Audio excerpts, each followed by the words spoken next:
आडवा काढा, आडवा काढा, आडवा आडवा आडवा फोटो काढा, आडवा.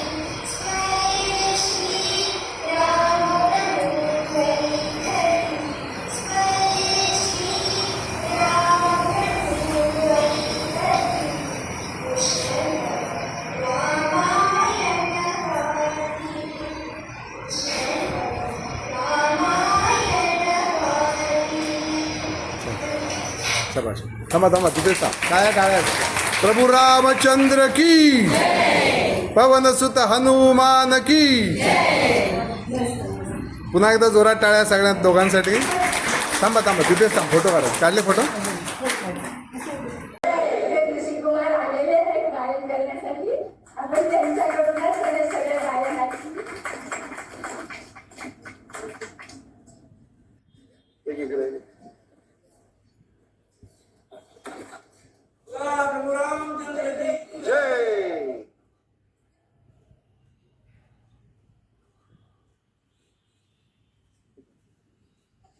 सुंदर आणि सुरेल आवाजात ऋषिकुमारांना गायन करणार आहे आणि प्रभू रामचंद्रांचं चरित्र आपल्याला सांगणार आहे.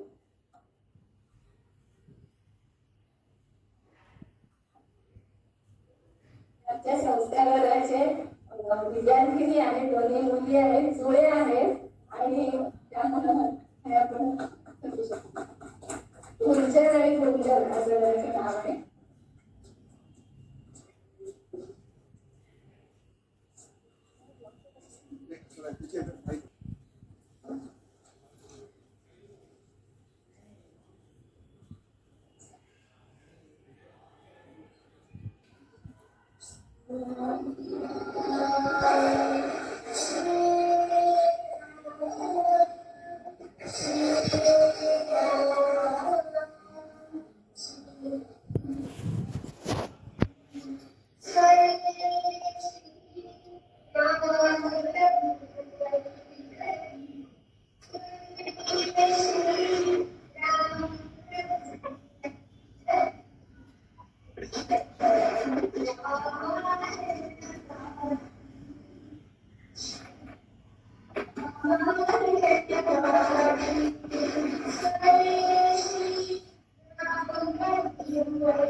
प्रभु रामचंद्र की, पवन सुत हनुमान की.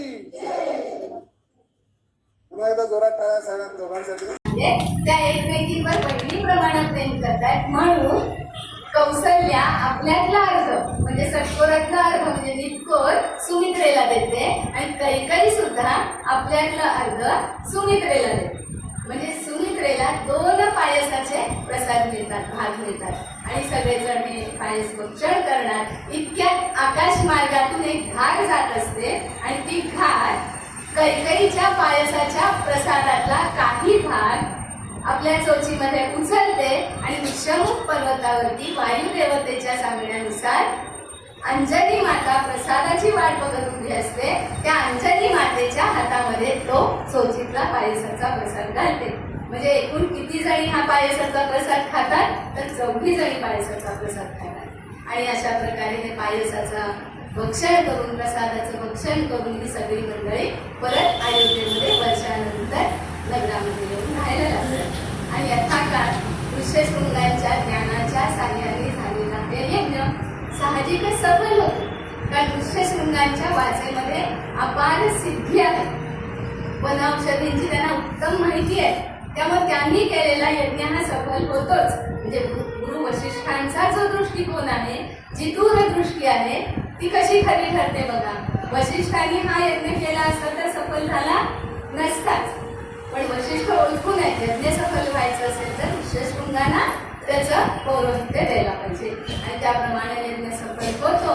आणि काही काळ गेल्यानंतर राजा दशरथाच्या 3ही राण्या गर्भवती होतात.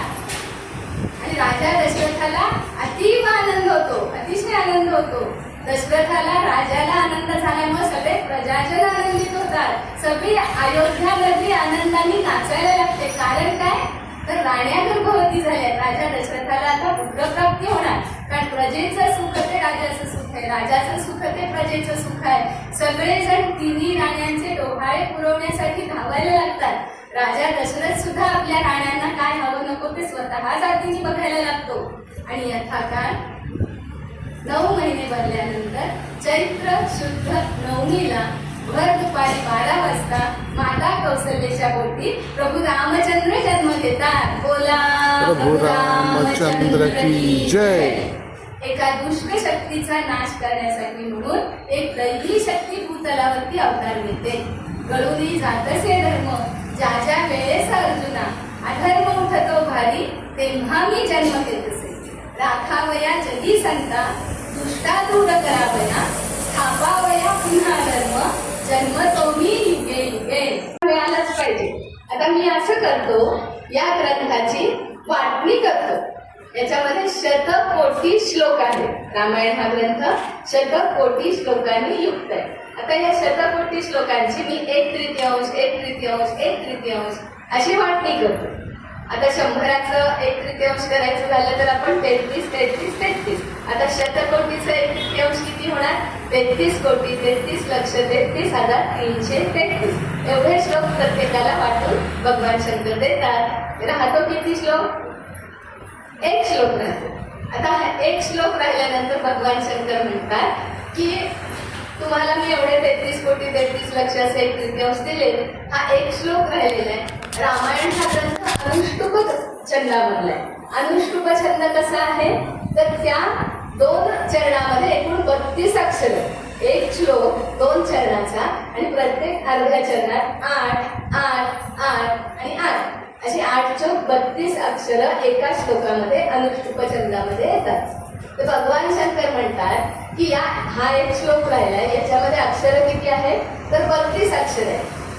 33 असतील तर तुम्हाला मी 11 देऊ केली असते. 30 असतील तर मी 10 देऊ केली असते.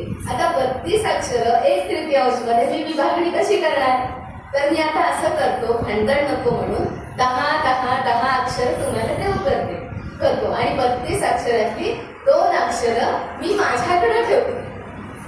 ती 3ही मंडळी खुश होतात, हरकत नाही. 33 कोटी, 33 लक्ष, 33,333 इतके श्लोक मिळाले.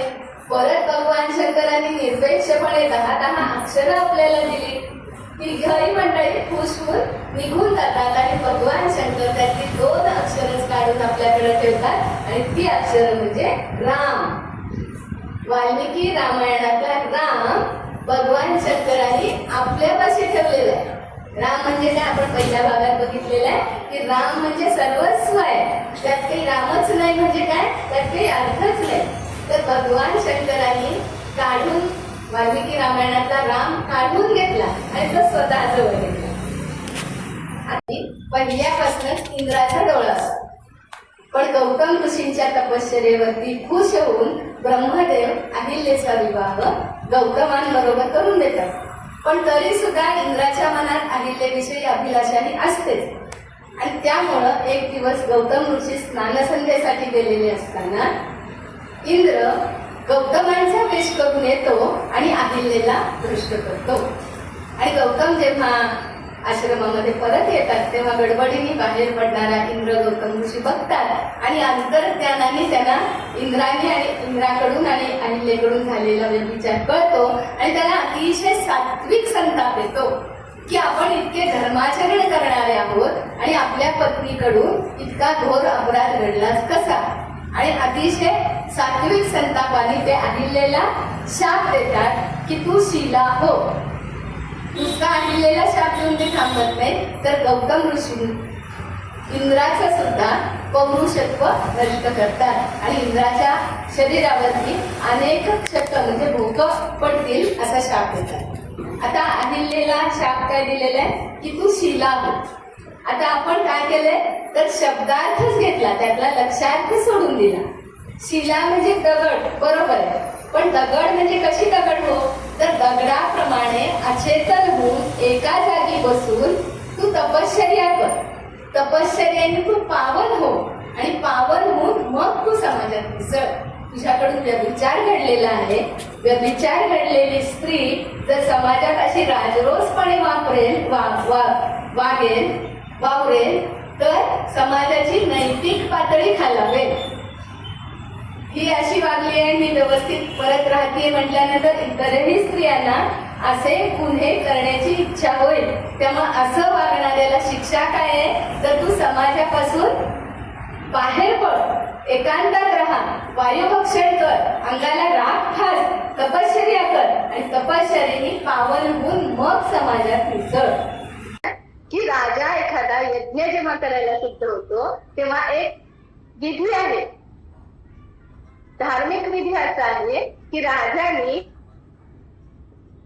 याची भूमी नांगरणं आणि त्याप्रमाणे राजा जनक यज्ञासाठी सिद्ध होतो आणि भूमी नांगरताना त्या नांगराच्या फाळाच्या, सोन्याच्या नांगराच्या फाळाच्या टोकाला एक पेटी लागते आणि त्यात बालक मिळते. आता संस्कृत मध्ये नांगराच्या फाळाच्या टोकाला सीत असं म्हणतात आणि सीताला लागून मिळालेली ती कन्या म्हणून तिचं नामकरण सीता होतं. मिथिला नगरीची राजकन्या म्हणून तिला मैथिलीही म्हणतात. राजा जनकाची ती कन्या म्हणून ती जानकी म्हणून सुद्धा संबोधतात. विदेह राजाची कन्या म्हणून तिला वैदेही देखील म्हणतात. म्हणजे किती नावं झाली, सीता, मैथिली, जानकी, वैदेही आणि एक नाव आहे आपल्या सीतामाईंना, ते आहे वीरतेमध्ये श्रेष्ठत्वाची परीक्षा घेऊन जिचा पती निवडला जाणार आहे अशी ती वीर्य शुल्का. अशी सीतेला 5 नावं आहेत, सीता, जानकी, मैथिली, वैदेही आणि वीर्य. अशा प्रकारे तर क्षत्रिय संहार हे सहस्त्रार्जुन राजा संहार करतोय, क्षत्रिय संहार करतोय, तर तेव्हा त्यांनी भूमीचं रक्षण केलेलं आहे. आता ही भूमी पुढच्या अवताराकडे सुपूर्द करायची, रक्षण करण्यासाठी. म्हणजे आजच्या काळात सांगायचं झालं तर सृष्टीचा, भूमीचा, धर्माचा चार्ज आता कोणाला द्यायचंय, रामाकडे द्यायचंय. अतिशय महत्वाचा भाग आहे की एकाकडून दुसऱ्याकडे चार्ज देत असताना तो चार्ज घेणारा तितक्या क्षमतेचा आहे का हे चोखून घेऊन तो चार्ज दिला पाहिजे, नाहीतर ते काम विस्कळीत होऊ शकतं. म्हणजे आपल्याला सगळे संदर्भ हे राष्ट्राशी, धर्माशीच जोडायचे नाहीये, तर दैनंदिन व्यवहारात सुद्धा आपण बघतो की एखादी संघटना असते, एखादी संस्था असते, एखादे कार्यालय असतं किंवा अगदी आपलं कुटुंब असतं.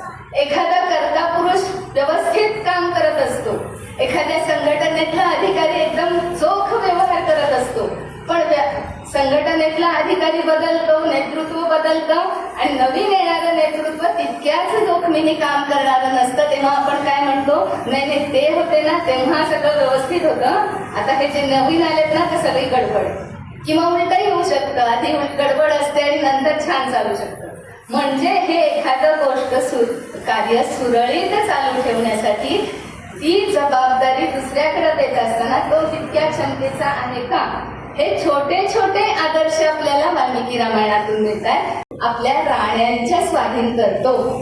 कालच्या भागात आपण बघितलं की राण्या विवाहाला गेलेल्या नाही आहेत. राण्यांनी आपल्या या 4 सुनांना आत्ताच बघितलेलं आहे, विवाहात बघितलेलंच नाहीये. आणि मग या 4 सुनांना राजा दशरथ देतोय आपल्या कौशल्या, सुमित्रा आणि कैकेयीकडं. आणि देताना आपण बहुतेक वेळा बघतो की लहानांना सूचना केल्या जातात, असं वाग, तसं वाग, असं कर. पण रामायणामध्ये राजा दशरथ आपल्या पत्न्यांना सूचना करतोय. कशासाठी? सुनांना कसं वागवा. राजा दशरथाने वाल्मिकी रामायणात सासवांना सांगितलंय की सुनांची कशी काळजी घ्या. तर पापणी जसं डोळ्याची काळजी घेते तसं तुम्ही सुनांना सांभाळा.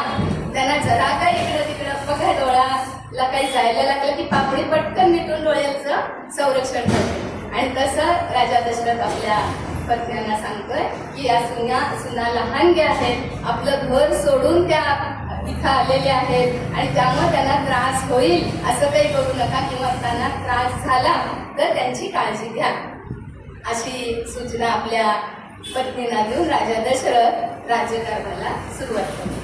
आता या विवाहाच्या निमित्ताने अयोध्येमध्ये भरताचा मामा आलेला कैकेयी देशामध्ये. त्याचं नाव आहे युधाजित.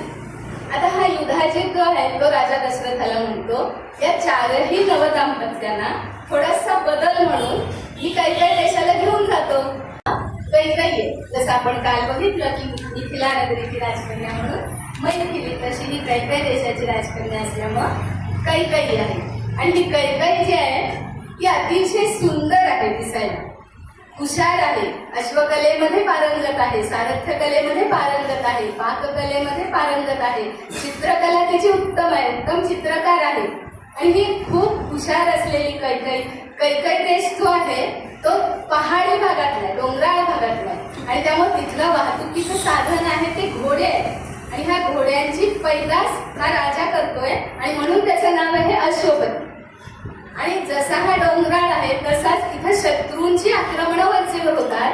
त्यामुळे या कैकेयी देशात राहणाऱ्या प्रत्येकाच्या हातामध्ये सदैव शस्त्र आहे संरक्षणासाठी. त्यामुळे इथल्या स्त्रिया पण आणि पुरुष पण हे उत्तम योद्धे आहेत. आणि त्यामुळे कैकेयी ही उत्तम योद्धा पण आहे, सारथ्य कलेत सगळ्या गुणांनी युक्त आहे.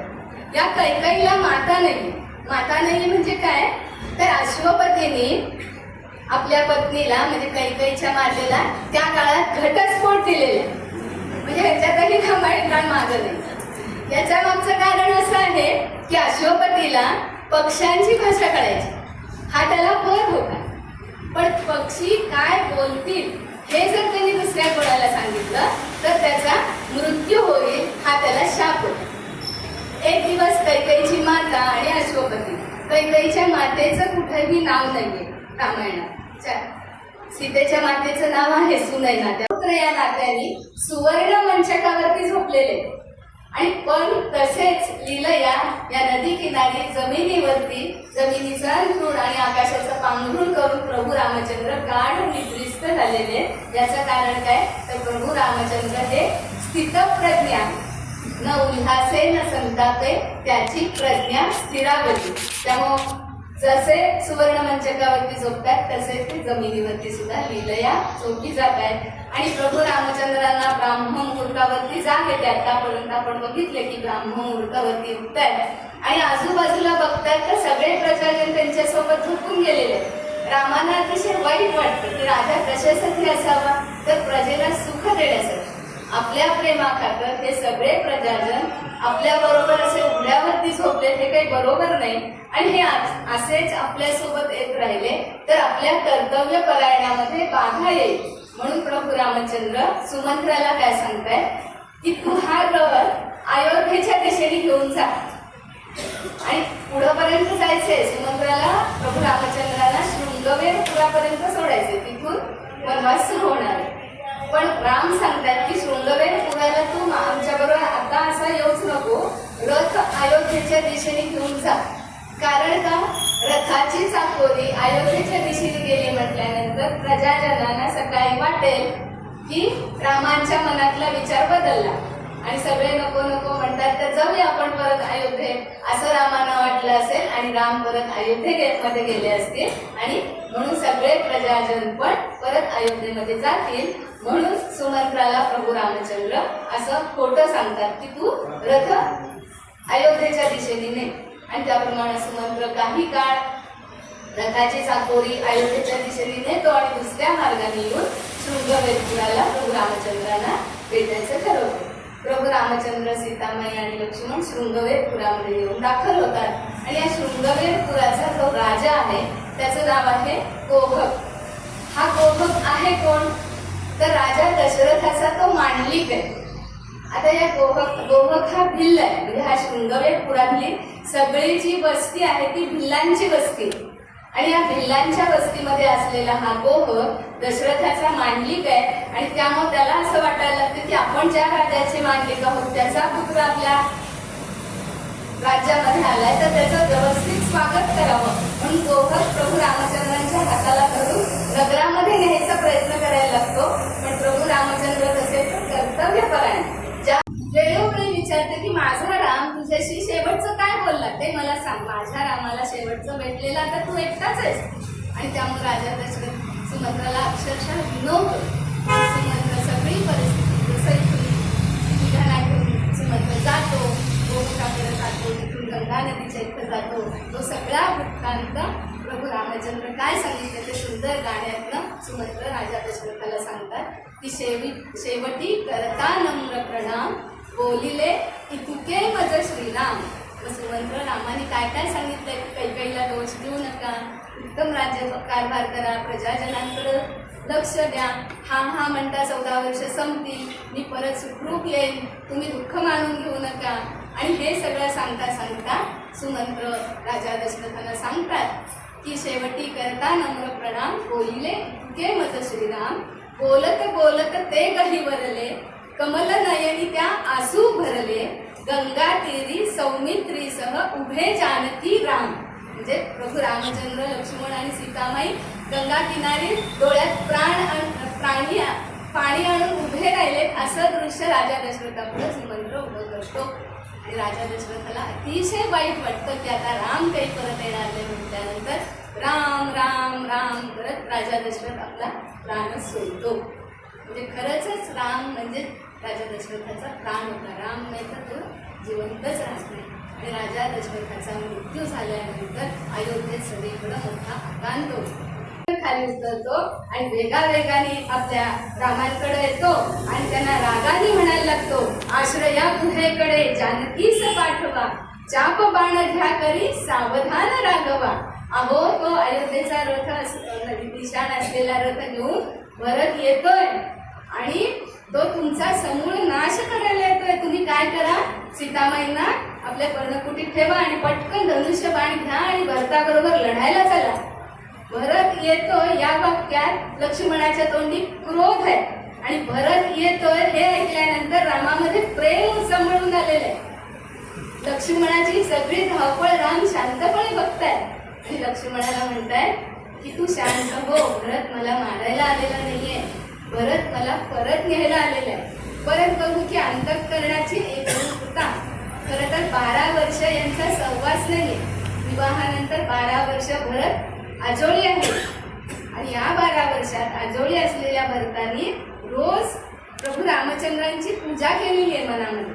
आणि हे प्रभू रामचंद्र जाणून नये आणि लक्ष्मणाला म्हणतात की तू घाबरू नको, काळजी करू नको, भरत मला परत न्यायला आलेला आहे. पण लक्ष्मणाचा काही विश्वास बसत नाही. तो म्हणतो तो त्याच्या मातेसारखाच आहे, तो तुम्हाला मारायलाच आलेला आहे. तुम्हाला फार फुरका असेल भरताबद्दल, पण मला त्याचा विश्वास नाही. मी धनुष्याला बाण लावून प्रत्यंच्या ताणून इथं पर्णकुटी पुढं उभारणार. जसा भरत पर्णकुटी पुढं पाऊल टाकेल तसा हा बाण मी त्याच्यावरती सोडणार. राम लक्ष्मणाला शांत करतात, म्हणतात हे बघ मी तुला असं सांगतो. भरताचा मी इतका निर्वाळा देतो की भरताला मी सांगेन की तू माझ्याजवळ 14 वर्ष वनात राहा आणि लक्ष्मणाला अयोध्येचं राज्य करू दे. भरत आनंदाने तयार होईल, तू असा चिडू नको. पण लक्ष्मणाचा विश्वास काही बसत नाही. आणि आता भरत येतोय म्हटल्यानंतर रामामध्येही असं म्हटल्याप्रमाणे अतिशय प्रेम उचंबळून आलेलं आहे. रामाला सुद्धा वाटते कधी एकदा जातो आणि कधी एकदा भरताला भेटतो. भरत चित्रकूट भरा चढतोय आणि इकडून प्रभू रामचंद्र भरा चित्रकूट उतरायला लागले. आणि ठराविक एका टप्प्यामध्ये दोघंही एकमेकांना बघतात मात्र आणि भरताला असं वाटतं की आपली आईच खूप दिवस आपल्यापासून लांब आहे आणि आईला ज्या ओढीने एखादं बालक मिठी मारतं त्या ओढीने मिठी मारायला प्रभू रामचंद्रांच्या चरणाशी भरत धावतं की कधी एकदा मी प्रभू रामचंद्रांच्या चरणाला मिठी मारेन. पण भरताला प्रभू रामचंद्र मध्येच धरतायत, त्याला छातीशी देतात, चरणापर्यंत जाऊच देत नाहीयेत. आणि प्रभू रामचंद्र आणि भरताची अतिशय आनंदाने भेट होते. दोघं एकमेकांना घट्ट आलिंगन देतात. वाल्मिकी रामायणामध्ये काही काही प्रसंग अनुपमेय आहेत. राम भरत भेट ही राम भरत भेटच. वाल्मिकीने वर्णन केलंय की ते चित्रकूटावरचे पशु पक्षी धन्य की ज्यांनी राम भरत भेट घेतली, धन्य त्या लता बेली, धन्य ती वृक्ष, म्हणजे हे दृश्य बघितलेले सगळे भाग्यवान की राम भरत भेट ज्यांनी बघितली. त्याच्या लक्षात एक गोष्ट येते की आपल्या विवाहात कधी तोंड कोण आहे तर ही सीता आहे. राम का आपल्याशी लग्न करत नाही तर सीतेशी विवाह केला म्हणून, लक्ष्मण आपल्याशी विवाह करत का सीतेची दासी व्हायला लागेल म्हणून. तर या सीतेलाच मारूया म्हणून ती महाभयंकर राक्षसीण आहे जी शूर्पणखा, ती सीतेकडे धावते सीतेला मारण्यासाठी. आणि आता प्रभू रामचंद्र लक्ष्मणाला नेत्रसंकेत करतात. सीता म्हणजे रामाला जीव की प्राण आहे. सीताला एवढंसं कोणी काही त्रास दिलेला प्रभू रामचंद्राला खूपच नाही. आणि म्हणून लक्ष्मणाकडे बघून नेत्रसंकेत करतात. आणि दंतकथेतून आपण ऐकतो की शूर्पणखेचे नाक आणि कान लक्ष्मणाने कापले. ही दंतकथा आहे. प्रत्यक्ष नाक कापलं किंवा कान कापलं असं नाही, तर नाक हा जो आपल्या शरीराचा अवयव आहे तो सगळ्यात पुढं असतो. अभिमान असतो नाकावरती, आपला अहंकार नाकावरती असतो. नाक कापणं म्हणजे काय तर आपला अपमान करणं. आणि अशा या शूर्पणखेचा लक्ष्मण अर्धा वाईट करून निर्भत्सना करून इतका अपमान करतो की शूर्पणखेचं नाक कापलं जातं. नाक कापलं जाणं ह्याचा अर्थ काय तर तिचा अपमान करणं, तिला अपमानित करणं. आणि त्याचबरोबर कान कापतात. कान कापले गेले म्हणजे काय तर शूर्पणखेने आपल्या कानाने आजपर्यंत कधीच आपली निर्भत्सना ऐकलेली नसते. आणि सदैव रावण भगिनी म्हणून मानामध्ये राहिलेल्या शूर्पणखेच्या कानावरती लक्ष्मण निर्भत्सना करून अपमान करून अधातधा बोलून तिचे कान इतके पिटवतो की तिचे कान कापले गेले. आणि अहंकार किंवा अपमान झाल्यामुळे नाक कापलं गेलं. की आपण खूप आधीपासून एकमेकांना ओळखतोय. अंतःकरणाची दोघांची एकरूपताच होऊन जाते की हे कोणीतरी आपलेच आहे. आणि रामांना तो सेनापती विचारतो की तुम्ही कोण आहात. प्रभू रामचंद्र सांगतात की मी अयोध्येचा राजा दशरथ, त्याचा ज्येष्ठ पुत्र आहे राम आणि हा माझा कनिष्ठ बंधू आहे लक्ष्मण. माझ्या पत्नीचं हरण झालेलं आहे आणि पत्नी शोधासाठी मी फिरते. आणि त्या सेनापतीला प्रभू रामचंद्र विचारतात की तू कोण आहे. तो सेनापती इतकं सुंदर मार्मिक उत्तर देतो की बाह्य रूपाने म्हणाल तर मी तुमचा दास आहे, जीव रूपाने म्हणाल तर मी तुमचा अंश आहे, आणि आत्मा रूपाने जर म्हणाल तर तुम्ही आणि मी एकच आहोत.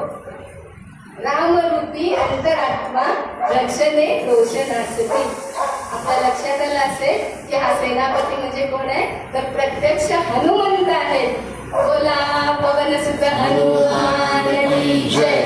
आपल्या कथेमध्ये आता रोज श्रोतृवर्गामध्ये येऊन बसणारे हनुमंत आपल्या कथेमध्ये प्रगट झालेले. पहिल्या भागात आपण बघितलंय की जिथं जिथं रामकथा चालते तिथं तिथं हात जोडून डोळ्यामध्ये आनंदाश्रू आणि आपल्या स्वामींची कथा ऐकण्यासाठी हनुमंत उपस्थित असतात.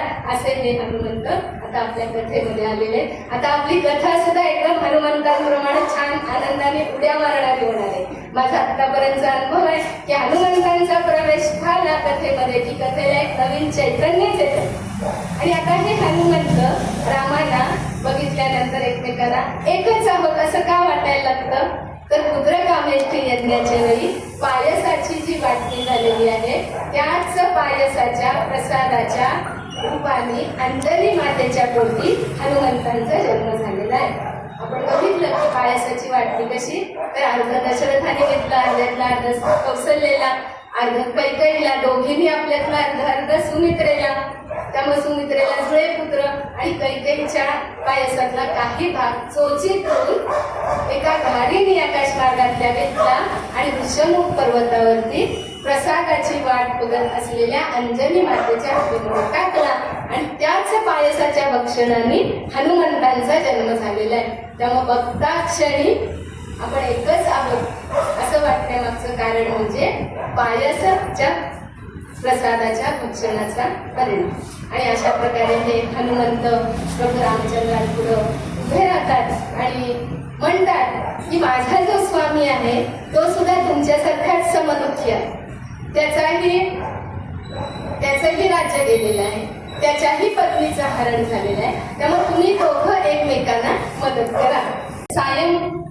म्हणजे संध्याकाळच्या वेळेला प्रवेश करते झाले की सगळीकडे थोडासा अंधार असतो, पटकन आपल्याला कोणी बघणार नाही, पटकन आपल्याला ओळखणार नाही आणि संध्या समयी हळूहळू लपक्या पावलाने इकडून तिकडून लपून छपून असे ते मांजरासारखे प्रवेश करते झाले आणि सीता शोधासाठी म्हणून असंच लपक्या पावलाने रावणाच्या महालामध्ये जाऊन दाखल झाले. आता रावणाला बघितल्यानंतर हनुमंत स्वतः इतके पराक्रमी आहेत, इतक्या सिद्धी प्राप्त असलेले आहेत, पण ते सुद्धा स्मित होतात, आश्चर्यचकित होतात रावणाला बघून. रावण प्रचंड अशा सुवर्ण मंचकावरती पहुडलाय. रावण अतिशय बलदंड आहे आणि रावणाच्या अवतीभोवती असंख्य स्त्री आहेत. त्या रावणाच्या सेवेमध्ये रत आहे. कुणी त्याचे पाय दाबतंय, कुणी त्याला मद्य देतंय.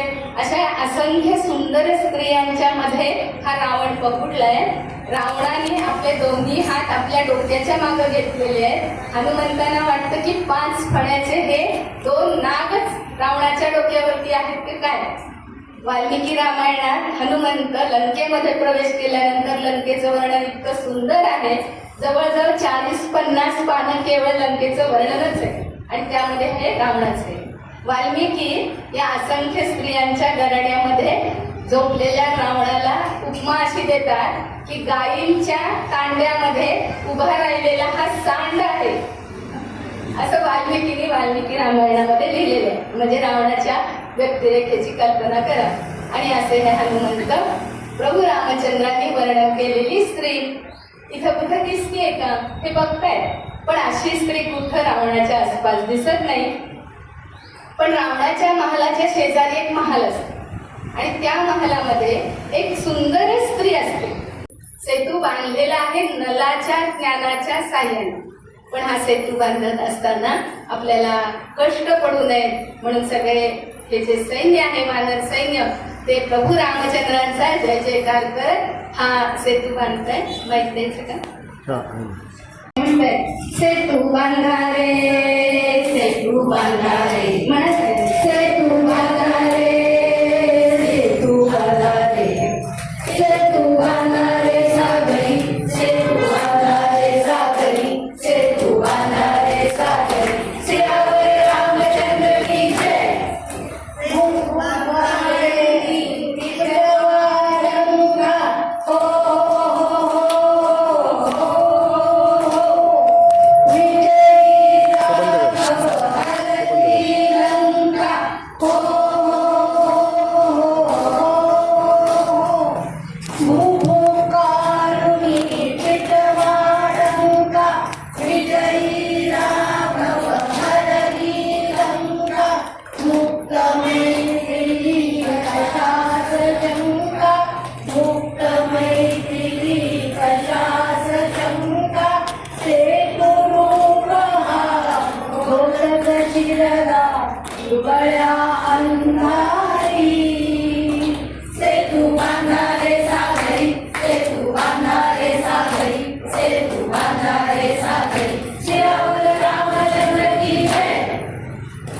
प्रभू रामचंद्र की जय. तरी सुद्धा रावणाला विचारतो की तू कोण आहेस. रावणाला अतिशय राग येतो. रावण म्हणतो मी त्रिभुवनाचा राजा आहे, तुला माहित नाही का. अंगद म्हणतो मला हा राजा काही रावण माहित नाही, मला 3च रावण माहित आहेत. पहिला रावण मला माहितीये ज्याचा बली सहस्त्रार्जुनाने पराभव केला आणि समुद्र किनारी डांबला, तो रावण मला माहितीये. दुसरा रावण मला माहितीये ज्याचा बलीनी पराभव केला आणि पाताळात गाडला. तो रावण मला माहित आहे. तिसरा रावण मला माहित आहे, ज्याचा वालीने पराभव केला, आपल्या काकोटीला मारला, 4 ठिकाणी संध्या करून घरी येऊन आपल्या मुलाच्या पाळण्यावरती खेळण्यासारखा ज्याला टांगला होता, तो रावण मला माहित आहे. मला हे 3च रावण माहित आहे. आणि तो वाली पुत्र अंगद मी आहे. रावण थोडासा सटपटतो. आता ती सर्पास्त्र सोडतो. प्रभू रामचंद्र त्यांना अग्नी गरुडास्त्राने उत्तर देतात. प्रभू रामचंद्रांवरती रावण अग्निअस्त्र सोडतो. प्रभू रामचंद्र त्याला पर्जन्यास्त्राने उत्तर देतात. रावण तमास्त्र सोडतो. प्रभू रामचंद्र त्याला मार्कंडेयास्त्राने उत्तर देतात. आणि असं हे विक्रांचं युद्ध सुरू असतं. पण रामांच्या हातून काय बाण असा सुटत नाही की तो रावणाच्या हृदयाचा ठाव घेईल.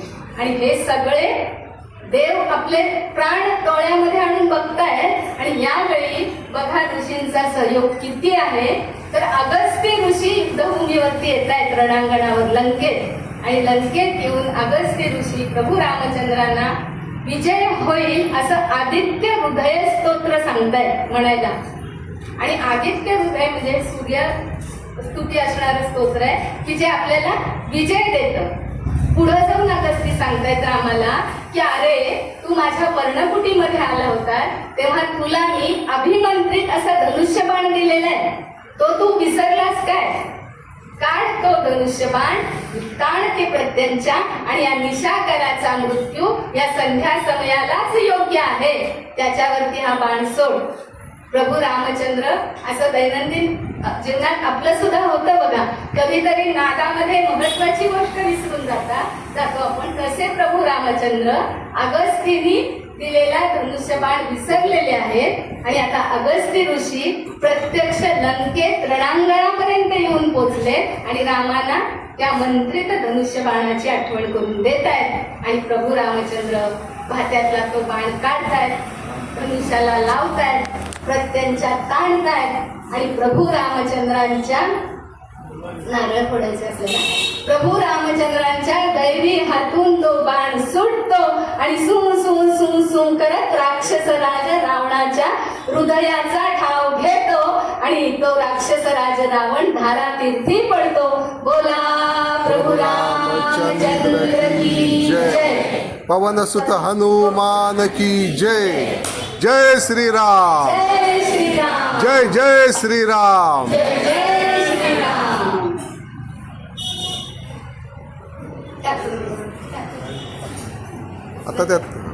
आता त्यातच ठेवा. अशी ही ऋषी मुनींनी केलेली योजना प्रभू रामचंद्रांच्या हातून सफल होते. की प्रभू रामचंद्रांचा जन्मच कशा पलंगावरती बसलेले गजानन महाराज अग्नीपासून वाचू शकलेले आहेत. आणि काळानुसार बघायला गेलं तर प्युरिटी जास्त आधीच्या काळांमध्ये. म्हणजे आत्ताच्या काळातले साधू संत जर अग्नीपासून वाचू शकतात तर त्रेतायुगातली सीतामाई जी पातिव्रत्याने उत्तप्रोत भरलेली आहे तीही अग्नीपासून वाचू शकते. आमच्या चिंचवडच्या महासाधू मोरया गोसावींचं असंच उदाहरण आहे. महीपती नावाचा एक दुर्जन मोरया गोसावी बसलेल्या झोपडीला बाहेरून आग लावून टाकतो. झोपडी पूर्ण जळून खाक होते, पण मोरया गोसावी मात्र ध्यानस्थ तसेच बसलेले. काही धर्मामध्ये अग्नीवरून चालण्याची पद्धत असते. आपल्यामध्ये जर आत्मिक शक्ती असेल, आपली भगवंतावरती निष्ठा असेल तर कुठल्याही संकटातून आपण पार पडू शकतो. याचं हे उत्तम उदाहरण. इतकंच काय तर आपल्या इतिहासामध्ये क्रांतिकारक एखाद्या नवीन क्रांतिकारकाला आपल्या गटामध्ये सामावून घ्यायचं असेल तर त्याच्याकडून अशीच परीक्षा करून घ्यायची की ज्योतीवरती हात धर, तापलेल्या कंदिलाच्या काचेला पकड. म्हणजे त्याच्याकडची जी शक्ती आहे किंवा त्याच्याकडचं ते आत्मिक बल आहे ते किती शक्तिशाली आहे हे जोखून घेण्यासाठीचे हे सगळे क्रांतिकारकांचे प्रयत्न असायचे. पण ज्याच्यामध्ये आत्मिक शक्ती आहे, ज्याला एखादी गोष्ट करण्याची इच्छा तळमळीने आहे, तो हे करू शकायचा. आणि अशा प्रकारे सीतामाई करतोय. आता हे 14 वर्ष राज्य करणाऱ्या भरताच्या मनामध्ये अयोध्येबद्दल जर मोह निर्माण झाला असेल तर ते राज्य मला नको. आणि तो मोह निर्माण झाला आहे का हे बघण्याचा चाणाक्षपणा कोणामध्ये फक्त हनुमंतांमध्ये. कारण हनुमंत कसं फर्स्ट एक्सप्रेशन फेस रिडिंग ज्याला आपण म्हणतो ते करण्यामध्ये हनुमंत चाणाक्ष असल्यामुळं अतिशय उत्तम प्रकारे हे काम करू शकतील. आता तात्काळ भाव पाहिजे की सांगितल्या लगेच भरताच्या चेहऱ्यावरचे भाव बघायचे, थोड्या वेळानंतरचे नाही.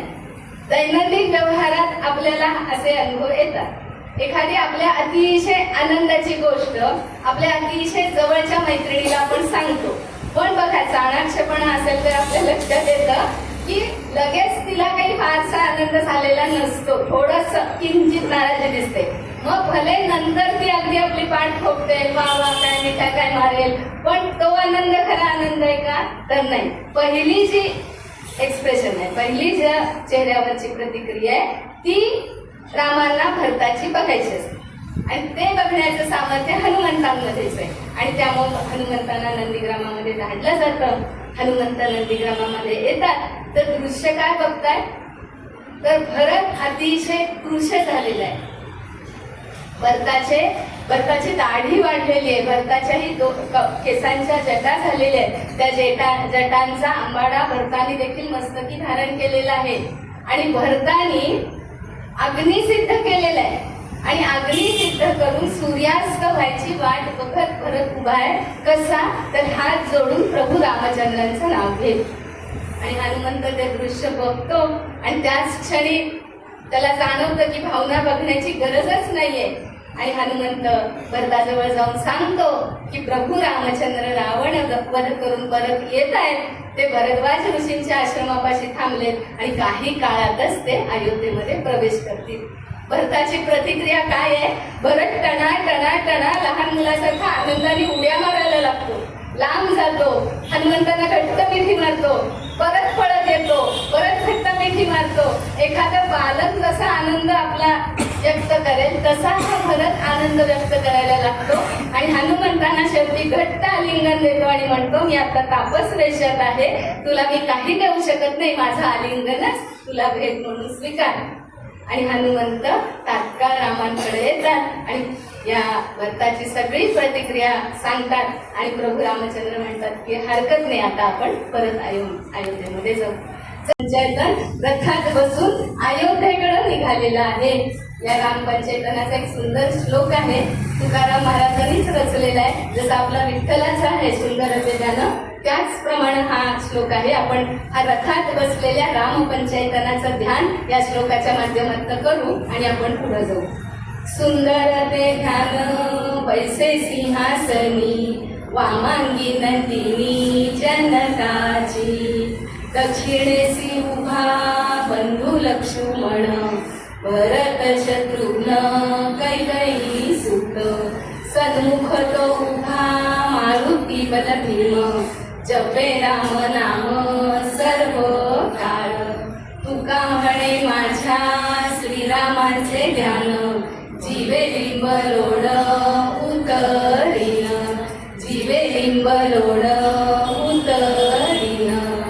दृष्ट लागावं असं हे रामपंचायतनाचं रूप आहे आणि संत तुकाराम महाराजांनी सुंदर वर्णन केलेलं आहे. इथं आपण गंमत बघू की आपण म्हणताना म्हणतो रामपंचायतन, पण त्यात व्यक्ती किती आहेत? तर 6 व्यक्ती आहेत. राम, लक्ष्मण, भरत, शत्रुघ्न, सीतामाई आणि हनुमंत. 6 व्यक्तींना रामपंचायतन का म्हणतो आपण? तर राम आणि लक्ष्मण वेळोवेळी आपण बघत आलेलो आहे. तर राम आणि लक्ष्मण हे एकच आहेत, परिश्चर प्राणी. त्यामुळे 6 व्यक्ती असून सुद्धा त्याला उपमा आपण रामपंचायतनाची दिलेली. आणि हा रथ अयोध्येमध्ये येऊन दाखल होतो. आणि अयोध्येमध्ये काय परिस्थिती झाली बघा, जसं राम वनात निघालेत म्हटल्यानंतर अयोध्येतला एकनेक प्रजाजन बाहेर आला होता तुखानी, तसाच अयोध्येतला एकन एक प्रजाजन अतीव आनंदाने आपापल्या घरातून बाहेर येऊन प्रभू रामचंद्रांचं दर्शन घेण्यासाठी अतिशय उत्सुक झालेलं आहे. हजारो नेत्र प्रभू रामचंद्रांच्या स्वागतासाठी आपल्या नेत्रांनी त्यांना औक्षण करण्यासाठी सिद्ध झालेले आणि सगळेजण अतिशय जोरात प्रभू रामचंद्रांचा अयोध्येमध्ये स्वागत करतात की त्रिवार जय जयकार रामा, त्रिवार जय जयकार. आणि हा जय जयकार करण्यामागं प्रभू रामचंद्र 14 वर्षातून वनवास संपून परत आले, हा आनंद आहेच. पण त्याहीपेक्षा दुसरा आनंद काय आहे, तर महाभयंकर अशा राक्षस राज रावणाचा निपात आपल्या राजाने केलेला आहे की ज्या राक्षसांनी सगळ्या जगालाच त्राही करून सोडलंय. आणि त्यामुळं अयोध्यावासियांना प्रचंड आनंद झालेला आहे. प्रभू रामचंद्रांचं अतिशय आनंदामध्ये स्वागत होतं. प्रभू रामचंद्र महालाच्या दाराशी येऊन उभा राहतात गाण्यासाठी. तिन्ही माता औक्षणासाठी सिद्ध असतात रामांचं स्वागत करण्यासाठी. पण जन्मरात्री माता कौसल्या असून सुद्धा प्रभू रामचंद्रांनी पहिलं वंदन कोणाला केले आपल्याला आश्चर्य वाटेल. कैकेयी मातेला वंदन पहिलं केलेलं आहे. कारण आज रावणवध कुणामुळे होऊ शकलेला आहे? कैकेयी मातेने. आणि अशा प्रकारे तिन्ही मातांना वंदन करून ही सगळी महालामध्ये जातात. आणि यथाकाल आता भरताला फार घाई झालेली रामायण सांगतो की आपल्याला वनात जायचं. सीतेला असंच वाटतं की आपण डोहाळे सांगितलेत रामाना आणि त्यांना वेळ नसेल म्हणून लक्ष्मणाबरोबर आपल्याला ते वनात धाडत असते. म्हणून सीतामाई ऋषीपत्न्यांसाठी कपडे घ्यायला लागतात, खाण्यासाठी चारा घ्यायला लागतात आणि अतिशय आनंदामध्ये रथामध्ये बसतायत. काहीच कल्पना नाही आहे सीतामाईना याची. आणि जसा जसा रथ पुढे जायला लागतो तसा लक्ष्मण अतिशय शांत आहे. नुसता शांत नाही तर त्याच्या डोळ्यातून अश्रू येत आहेत. सीतेला वाटतं की रामाचा विरह होतोय म्हणून या लक्ष्मणाला वाईट वाटतंय. सीतामाई लक्ष्मणाशी संवाद करण्याचा प्रयत्न करतात पण लक्ष्मण काही बोलत नाही. आणि ठराविक जागा आल्यानंतर सीतामाईंना ते रथातून उतरवतात आणि सीतामाईंना आता स्पष्ट सांगतायत की तुम्हाला आता परत अयोध्येत रामांच्या जवळ जागा नाही. रामाने तुमचा त्याग केलेला आहे. प्रजाजनांनी घेतलेल्या आक्षेपामुळं प्रभू रामचंद्रांनी तुमचा त्याग केलेला आहे. आणि आता परत सीतामाई जशी लंकेमध्ये कोलमडून पडते तशीच आता इथंही वनामध्ये कोलमडून पडते. आणि ती म्हणते माझं सांग लक्ष्मणा मी जाऊ कुठे, पती चरणा विन मी राहू कुठे. सीतामाई अतिशय शोक करायला लागतात की एखाद्या यत्किंचित पुरुषाप्रमाणे रामाने माझ्यावरती आक्षेप घेतला, प्रजाजनांचं ऐकलं, मी किती शुद्ध आहे रामाने बघितलेलं आहे. पण परत सीतामाईंमधली अनुरूप पत्नी जागी होते आणि ती परत मनाशी खुणगाट बांधते की ही आज्ञा जी आहे, हा निर्णय जो आहे तो पती रामांचा नाही तर राजा रामांचा आहे. राजाने निष्कलंकच असलं पाहिजे. आणि म्हणून सीतामाई आता इथं सीतामाई अग्निप्रवेश करायला सिद्ध झालेली नाहीये. कारण का तिच्या पोटामध्ये अयोध्येचे अंश, अयोध्येचे भावी राजे बांधतायत. तेव्हा सीतामाई आता जीवाचं बरं वाईट करायचा निर्णय घेत नाही. कारण स्त्रीचं कर्तव्य काय आहे तर कुळ पुन्हा वाढवणं. हाही आदर्श सीतामाईंचा आत्ताच्या स्त्रियांनी घ्यायला पाहिजे. आपण खूप बातम्या ऐकतो की गरोदर स्त्रीची आत्महत्या, मुलांना घेऊन स्त्रीनी नदीत उडी मारली, विहिरीत उडी मारली. प्रभू रामचंद्रांना येतो आणि या गायनाने ते इतके खुश होतात की सिंहासनावरून अक्षरशः धावत सुटतात. त्या ऋषिकुमारांना घट्ट आलिंगन देतात. त्यांच्या डोळ्यातून आनंदाश्रूंचा वर्षाव व्हायला लागतो आणि त्या अतिशय आनंदाने आलिंगन दिलेल्या त्या ऋषिकुमारांवरती सुवर्ण मुद्रांचा वर्षाव कर अशी लक्ष्मणाला आज्ञा देतात राम. पण आपले ऋषिकुमार संस्कारित आहेत. ते राजाला म्हणतायत की आम्हाला फक्त तुझा आशीर्वाद दे, कारण आम्ही ऋषिकुमार आहोत. कमंडलूला पाणी पिणार, कंदमुळं खाणार आणि हे सगळं धन वगैरे तुझ्यापाशीच राहू दे. आता या संधीचा फायदा घेऊन वाल्मिकी पुढे येत आहे. जो कथाभाग आपण पहिल्या दिवशी म्हटलं होतं की आपण हा शेवटच्या भागात बघू. तो कथाभाग असा आहे की वाल्मिकी पुढे येत आहे. जणू ते रामाला सांगतायत की अरे सुवर्ण मुद्रांचा वर्षाव कर काय म्हणतोय, अयोध्येचे भावी राजे हे आहेत. आणि वाल्मिकी सांगतायत की तू ज्यांना अतिशय आवेगाने आपल्या मिठीमध्ये घेतलेलं आहेस ते दुसरे तिसरे कोणी नसून प्रत्यक्ष तुझे पुत्र आहेत लव आणि कुश. तू सीतामाईचा त्याग केलास तेव्हा सीतामाई माझ्या पर्णकुटीमध्ये राहिलेल्या आहेत आणि मी तुला अशी ग्वाही देतो की मी मनूच्या वंशातल्या प्रचेत्याचा 10वा सुपुत्र आहे. परत बघू की वाल्मिकी हे ऋषिकुळातलेच होते. वाल्याचा वाल्मिकी झाला ही दंतकथा आहे. वाल्मिकी हे मनूच्या वंशातल्या प्रचेतेचे 10वे सुपुत्र की ज्यांना वाल्मिकी रामायणामध्ये ब्रह्मर्षी मुनिपुंग म्हणून गौरवलेलं. असे हे वाल्मिकी म्हणतात की ही सीता इतकी पवित्र आहे की मी मनुच्या वंशातल्या प्रजेत्याचा 10वा सुपुत्र आहे. आजपर्यंत मी असत्य भाषण कधीही केलेलं नाहीये. मी तुला खात्री देतो की माझी आजपर्यंतची तपश्चर्या मी एका पारड्यामध्ये घालतो आणि या सीतामाईंचं पातिव्रत्य मी एका पारड्यामध्ये घालतो. तेव्हा सीतामाईंच्या पातिव्रत्याचं पारडच जड होईल इतकी मी तुला खात्री देतो. असं प्रत्यक्ष वाल्मिकी ऋषी प्रभू रामचंद्राला सांगतायत की तू तिचा स्वीकार कर. पण परत प्रजानुरंजक प्रभू रामचंद्र काय म्हणतायत की सीतामाईने तिचं पातिव्रत्य सिद्ध करून दाखवावं. कर्मणा म्हणजे कर्मानी आणि वाचा म्हणजे वाचेनी. मनसा कर्मणा वाचा यदि रामं समर्चये तदा मे माधवी देवी विवरम दातुमर्हति. माझ्या मनात माझ्या कृतीने किंवा माझ्या वाचेने रामाशिवाय दुसऱ्या कुठल्याही पुरुषाचा जर विचार आला नसेल तर हे भूमाते मला तुझ्या जवळ घे. आणि सीतामाईंनी हे अंतःकरणपूर्वक केलेली प्रार्थना भूमाता ऐकते आणि एक विवर निर्माण होता आणि त्या विवरामध्ये सीतामाई प्रवेश करते होती आणि सीतामाई आपला देह संपवतात. जसं सीतामाईंचं जीवन आहे, जन्म आहे, तसाच अलौकिक त्यांच्या जीवनाची समाप्ती देखील आहे. भूमीतून आलेली आणि परत ती भूमीमध्येच गेलेली आहे. आपलं संभाषण एकांतातच व्हायला पाहिजे. ते जर तिसऱ्या व्यक्तीने कुणी ऐकलं तर त्याला देहदंडाचं शासन तुम्हाला द्यावं लागेल. प्रभू रामचंद्र मान्य करतात काळपुरुषाची मागणी आणि प्रभू रामचंद्र आणि काळपुरुष एका खोलीमध्ये जाऊन एकांतात संभाषण करण्यासाठी जातात आणि द्वारपाल म्हणून राम लक्ष्मणाला बाहेर उभं करतात की कोणालाही आत सोडायचं नाही. आणि रामांचं आणि काळपुरुषाचं संभाषण सुरू असतं. लक्ष्मण द्वारपाल म्हणून उभा असतो आणि त्यावेळी अयोध्येमध्ये दुर्वास ऋषी येतात. दुर्वास ऋषी कसे आहेत आपले तर अतिशय कोपिष्ट आहेत आणि हे दुर्वास लक्ष्मणाला म्हणतात की मला रामांना भेटायचंय. लक्ष्मण समजूत काढतोय दुर्वासांची, काही काळ थांबा.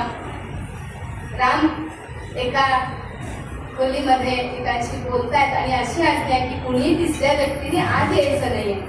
पण दुर्वास ऋषी हे कोपिष्ट आहेत. आपल्याला तात्काळ भेटीला नाही म्हणतात म्हटल्यानंतर कमंडलूतलं पाणी हातामध्ये घेतात आणि लक्ष्मणाला म्हणतात तू आज जाऊन सांगतोस का मी ही अयोध्या जाळून खाक करू. इतके ते चिडलेले.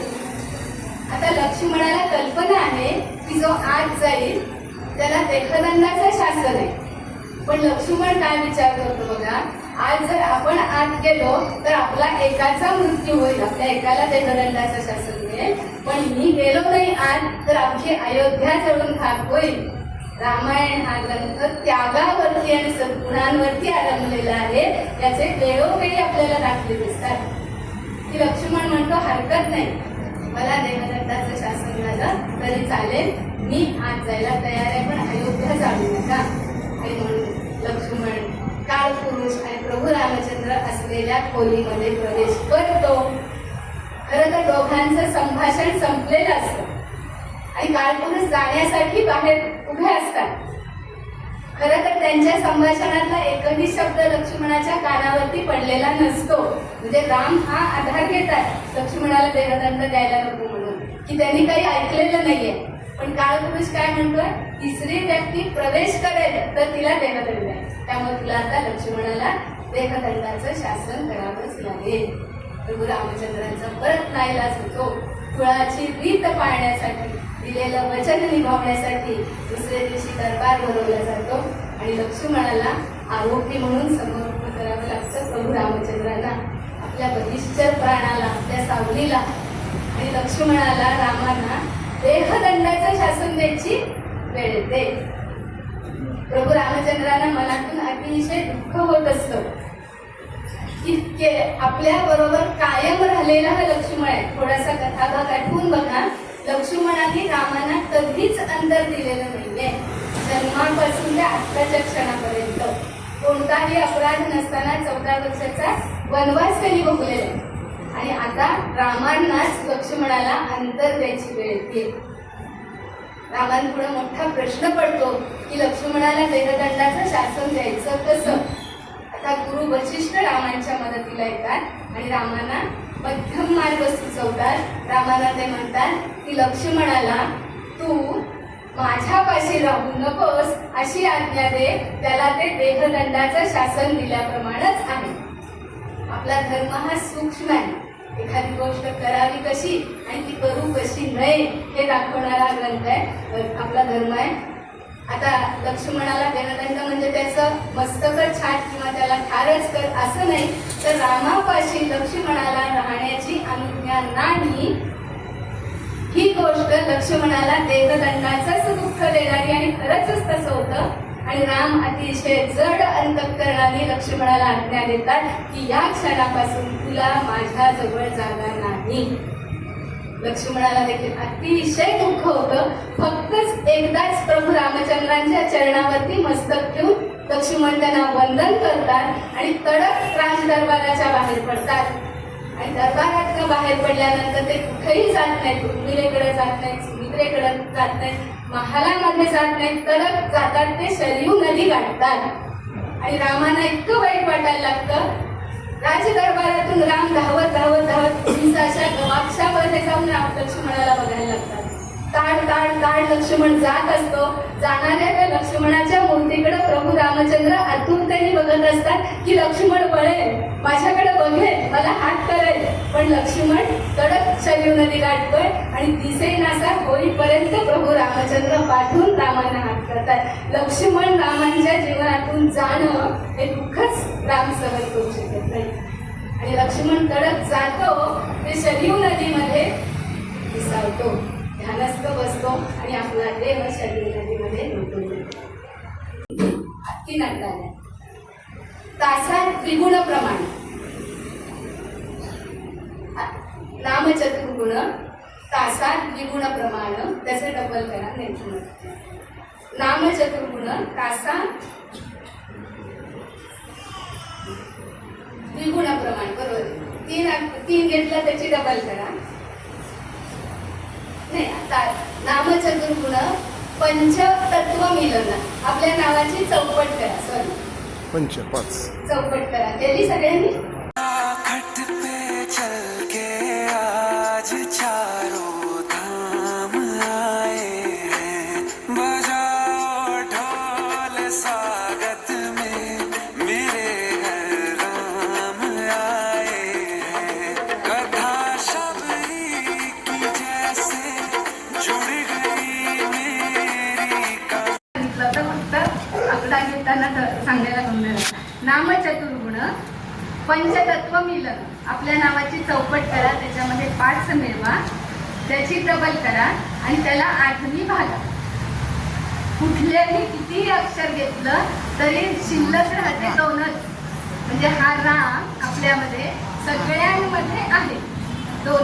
जसं राम वनात निघालेत म्हटल्यानंतर अयोध्येतला एकनेक प्रजाजन बाहेर आला होता दुःखाने, तसाच अयोध्येतला एक प्रजाजन अतीव आनंदाने आपापल्या घरातून बाहेर येऊन प्रभू रामचंद्रांचं दर्शन घेण्यासाठी अतिशय उत्सुक झालेले आहे. हजारो नेत्र प्रभू रामचंद्रांच्या स्वागतासाठी आपल्या नेत्रांनी त्यांना औक्षण करण्यासाठी सिद्ध झालेले आणि सगळेजण अतिशय जोरात प्रभू रामचंद्रांचं अयोध्येमध्ये स्वागत करतात की त्रिवार जय जयकार रामा. शोकवनामध्ये तुम्हाला या राक्षसिणीने कुणी काय त्रास दिला ते मला सांगा.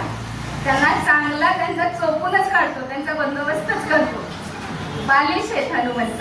ते म्हणतात आपणही बघा मनुष्य स्वभाव आहे, आपल्याला कोणी त्रास दिला आणि आपल्याला संधी मिळाली तर त्याचा बदला घ्यायला आपण टपलेलो असतो. आणि हनुमंतांना तर अतिशय चीड आहे मुळात रावणाची, रावण पक्षातल्या सगळ्यांची. त्यामुळे सीतामाईंना म्हणतात की कुणी काय त्रास दिला तसा पुरता त्यांचा मी बंदोबस्त करतो, त्यांना तसाच त्रास देतो. पण आपल्या सीतामाई कशा आहेत तर सहृदयी आहेत सीतामाई. त्या म्हणतात अरे त्या हुकमाच्या ताबेदार होत्या, त्या रावणाच्या दासी होत्या. रावण सांगेल तसं ऐकणं त्यांना भाग होतं आणि त्यामुळं त्यांनी मला त्रास दिला. आता आपण मुळावरतीच घाव घातलेला आहे, रावणाचाच निपात केलेला आहे. जसं राम वनात निघालेत म्हटल्यानंतर अयोध्येतला एकनेक प्रजाजन बाहेर आला होता दुःखाने, तसाच अयोध्येतला एकन एक प्रजाजन अतीव आनंदाने आपापल्या घरातून बाहेर येऊन प्रभू रामचंद्रांचं दर्शन घेण्यासाठी अतिशय उत्सुक झालेले आहे. हजारो नेत्र प्रभू रामचंद्रांच्या स्वागतासाठी आपल्या नेत्रांनी त्यांना अवसर करण्यासाठी सिद्ध झालेले आणि सगळेजण अतिशय जोरात प्रभू रामचंद्रांचा अयोध्येमध्ये स्वागत करतात की त्रिवार जय जयकार रामा. फक्त आकडा घेताना सांगायला जमलेला नामचतुर्गुण पंचतत्व मिलन. आपल्या नावाची चौपट करा, त्याच्यामध्ये 5 मिळवा, त्याची डबल करा आणि त्याला 8नी भागा. कुठल्याही कितीही अक्षर घेतलं तरी शिल्लक राहते 2च. म्हणजे हा राम आपल्यामध्ये सगळ्यांमध्ये आहे. दोषोपणामध्ये तुम्हाला या राक्षसिणीने कुणी काय त्रास दिला ते मला सांगा. त्यांना चांगला त्यांचा चोपूनच काढतो, त्यांचा बंदोबस्तच करतो. बालिश आहेत हनुमंत. ते म्हणतात आपणही बघा, मनुष्य स्वभाव आहे, आपल्याला कोणी त्रास दिला आणि आपल्याला संधी मिळाली तर त्याचा बदला घ्यायला आपण टपलेलो असतो. आणि हनुमंतांना तर अतिशय चीड आहे मुळात रावणाची, रावण पक्षातल्या सगळ्यांची. त्यामुळे सीतामाईंना म्हणतात की कुणी काय त्रास दिला तसा पुरता त्यांचा मी बंदोबस्त करतो, त्यांना तसाच त्रास देतो. पण आपल्या सीतामाई कशा आहेत तर सहृदय आहेत सीतामाई. त्या म्हणतात अरे त्या हुकमाच्या ताबेदार होत्या, त्या रावणाच्या दासी होत्या. रावण सांगेल तसं ऐकणं त्यांना भाग होतं आणि त्यामुळं त्यांनी मला त्रास दिला. आता आपण मुळावरतीच घाव घातलेला आहे, रावणाचाच निपात केलेला आहे.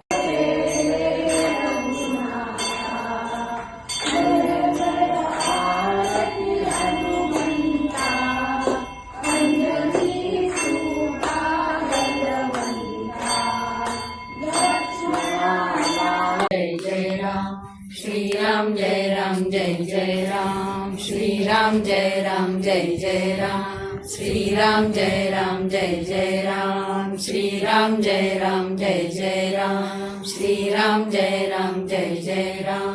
श्री राम जय राम जय जय राम. श्री राम जय राम जय जय राम. श्री राम जय राम जय जय राम.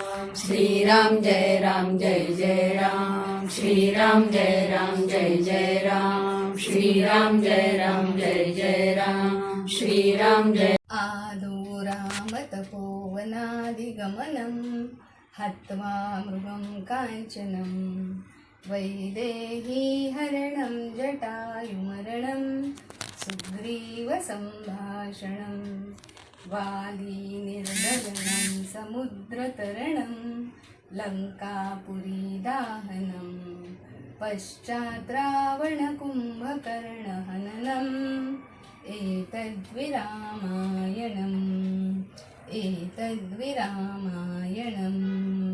राजाधिराज प्रभु रामचंद्र की जय. आदो राम तपोवनाधिगमनं हत्वा मृगं काञ्चनं वैदेही हरणं जटायुमरणं सुग्रीवसम्भाषणं वाली निर्दलनं समुद्रतरणं लङ्कापुरीदाहनं पश्चात् रावणकुम्भकर्णहननम् एतद्विरामायणम्.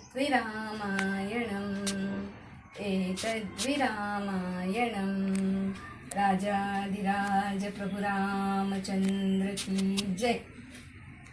धर्माच्या करिता आम्हास जगती रामाने धाडियले.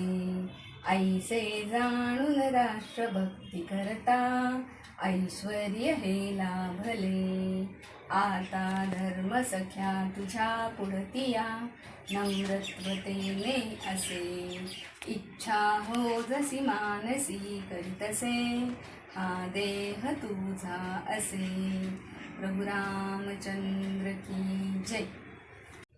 राम राम राम राम राम नाम घ्या मुखी. राम नाम गात गात सहज पाऊ सद्गती. श्रवणी नाम ऐकूया वदनी नाम गाऊया.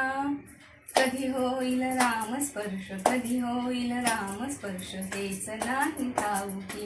राम राम राम राम राम नाम घ्या मुखी. राम नाम गात गात सहज पाऊ सद्गती. सहज पाहू सद्गती, सहज पाहू सद्गती. प्रभु रामचंद्र की जय. नवकमलदलस्पर्धिनेत्रं प्रसन्नं वामाकारूढसीता मुखकमलमिलल्लोचनं नीरदाभं नानालङ्कारदीप्तं दधतमृजटामण्डलं रामचन्द्रम् इति ध्यानं चरितं रघुनाथस्य शतकोटिप्रविस्तरम् एकैकमक्षरं पुंसां महापातकनाशनं ध्यात्वा नीलोत्पलश्यामं रामं राजीवलोचनं श्री राम जय राम जय जय राम. श्री राम जय राम जय जय राम. श्री राम जय राम जय जय राम. श्री राम जय राम जय जय राम. श्री राम जय राम जय जय राम. श्री राम जय राम जय जय राम. श्री राम जय राम जय जय राम. श्री राम जय राम जय जय राम. श्री राम जय राम जय जय राम. श्री मनोजवमातुल्यवेगं जितेन्द्रियं बुद्धिमतां वरिष्ठं वातात्मजं वानरयूथमुख्यं श्रीरामदूतं शरणं प्रपद्ये. पूजन्तं राम रामेति मधुरं मधुराक्षरम् आरुह्य कविताशाखा वन्दे वाल्मीकिकोकिलम्. आपदामपहर्तारं दातारं सर्वसम्पदां लोकाभिरामं श्रीरामं भूयो भूयो नमाम्यहम्. वर्जनं भवबीजानां तर्जनं सुखसम्पदां तर्जनं यमदूतानां राम रामेति गर्जनं. रामो राजमणिः सदा विजयते रामं रमेशं भजे. मम पापमपाकुरुदेव मम पापमपाकुरुदेव. शङ्खचक्रधर दुष्टदैत्यः सर्वलोकशरणा. शङ्खचक्रधर दुष्टदैत्यः सर्वलोकशरणा. सर्वलोकशरणा. मम पापमपाकुरुदेव मम पापमपाकुरुदेव. मम पापमपाकुरुदेव मम पापमपाकुरुदेव. दायि महाधने धनं मे जसतां देवी सर्वकामांश्च देहि मे. पुत्रपौत्रं धनं धान्यं हर्षशादीगरीरथम्. प्रजानां भव श्रीमाता आयुष्मन्तं करोतु मे. धनम् अग्नि धनं वायु धनं सूर्यो धनं वसु धनम् इन्द्रो बृहस्पतिर्वरुणो धनमश्विना. वैनतेय सोमं पिबतु वृत्रः. सोमं धनस्य सोमिनो मह्यं ददातु सोमिनः. न क्रोधो न मात्सर्यं न लोभो नाशुभामति. भवन्ति कृतपुण्यानां भक्तानां श्रीसुक्तजापिनां. सरसलीले सरोजहस्ते धवलकरांशु सुगन्धमाल्यशोभे. भगवती हरिवल्लभे मनोमे त्रिभुवनभूतिकरी प्रसीद मह्यम्. श्रीभद्रस्वम् आयुष्यम् आरोग्यम् अभिराजोमानं मह्यते. धान्यं धनं पशुः पुत्रलाभं शतसंवत्सरं दीर्घमायुः. ॐ महालक्ष्मी च विद्महे विष्णुपत्नी च धीमहि तन्नो लक्ष्मी प्रचोदयात्. विषहासोका भोडोरी संसार साजरा क्षणैक आपण सावधरा. घालील काळछापा सोपा. श्रीराम बोला श्रीराम बोला श्रीराम बोला. किती मंत्र हा सोपा किती मंत्र हा सोपा. उठता बसता काम करता वदनी राम नाम घेता. खर्च लागतो का खर्च लागतो का खर्च लागतो का. किती मंत्र हा सोपा किती मंत्र हा सोपा. श्रीराम बोला श्रीराम बोल. सांग पती लोका घालवू नका जन्म फुका जाईल रे वाया जाईल रे वाया जाईल रे वाया किती मंत्र हा सोपा किती मंत्र हा सोपा श्रीराम बोला श्रीराम बोला श्रीराम बोला किती मंत्र हा सोपा किती मंत्र हा सोपा राया देवराया कल्याण करी राम राया जनहित विवरी जनहित विवरी जनहित विवरी कल्याण करी राम राया देवराया कल्याण करी राम राया तळमळ तळमळ होतची आहे होतची आहे हे जन हाती हरी दयाळा कल्याण करी राम राया देवराया कल्याण करी राम राया अपराधी जन